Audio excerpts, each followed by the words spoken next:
विदिशा में केंद्रीय कृषि और किसान कल्याण ग्रामीण विकास मंत्री शिवराज सिंह चौहान ने अटल बिहारी वाजपेयी शासकीय चिकित्सा महाविद्यालय विदिशा में रक्त केंद्र भवन का फीता काट कर लोकार्पण किया। ब्लड बैंक में व्यवस्थाओं का अवलोकन किया। रक्त भवन के लोकार्पण कार्यक्रम को संबोधित करते हुए कहा कि विदिशा मेडिकल कॉलेज को सुपर स्पेशलिटी बनाने के लिए कोई कसर नहीं छोड़ी जाएगी।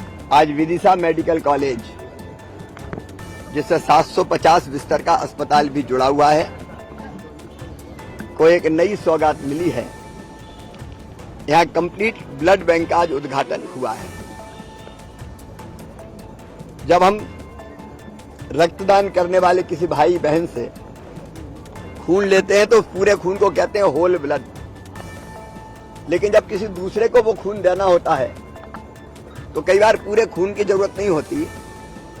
खून में जिस कंपोनेंट की कमी होती है उसके मरीज को जिस कंपोनेंट की जरूरत होती है उसकी जरूरत होती है। तो कई बार पूरा खून देने से नुकसान भी हो सकता है। मानो डेंगू के मरीज हैं, प्लेटलेट्स कम हो गए तो उनको प्लेटलेट्स की जरूरत है, प्लाज्मा की जरूरत है। ऐसे अलग अलग कंपोनेंट होते हैं, तो वो यहाँ अलग अलग नहीं हो पाते थे, तो यहाँ के पेशेंट को फिर भोपाल भेजना पड़ता था। लेकिन इस ब्लड बैंक में यह व्यवस्था है कि रक्तदाता रक्तदान करने वाला खून देगा या और कहीं से भी खून आएगा तो उस खून के ये सारे कंपोनेंट यहीं अलग किए जा सकेंगे और मरीजों को जिस चीज की जरूरत है वो चीज उसको दी जा सकेगी। इससे मरीजों का स्वास्थ्य सुधरेगा, ठीक होंगे वो तुरंत, और बाहर जाने की जरूरत नहीं पड़ेगी। मेडिकल कॉलेज विदिशा संपूर्णता प्राप्त करे और इसलिए आज कुछ और सुविधाओं की मांग यहाँ डीन साहब ने और हमारे कलेक्टर विदिशा ने की है।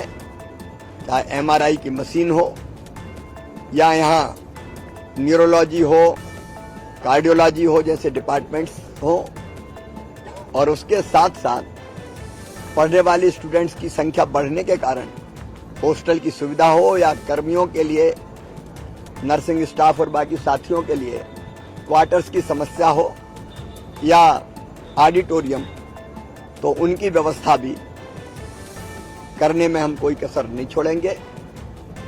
विदिशा लगातार प्रगति के पथ पर आगे बढ़े, यह हमारी प्रतिबद्धता है और उसके लिए दोनों सरकार, केंद्र की सरकार प्रधानमंत्री जी के नेतृत्व में और यहाँ मोहन जी की सरकार, राज्य सरकार लगातार काम करेगी।